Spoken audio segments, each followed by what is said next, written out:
As you begin to capture events data, you'll really want to unlock the understandings of what's going on with your user behavior. And you can do this using the Events Flow report. You'll find this by selecting Events Flow in the menu on the left-hand side under the Events heading within Behavior Reports.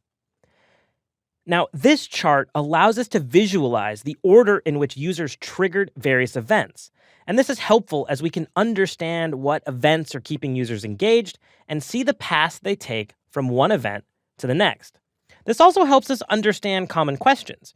We can identify if there's an event that's always triggered, if one event leads to more events, or maybe we can see if certain events are more popular on particular campaigns. Now, some things that you can use when navigating this flow, in the upper left-hand corner, you can choose the level of detail. So if it's real noisy, you can choose to show fewer connections or even more.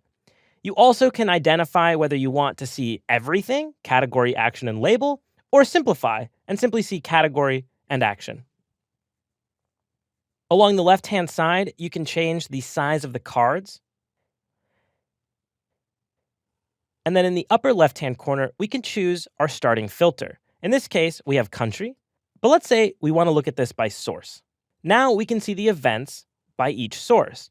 And if I select on Google, I can choose highlight traffic through here and focus only on that source and the events that take place. If I hover over an event, we can see some insights.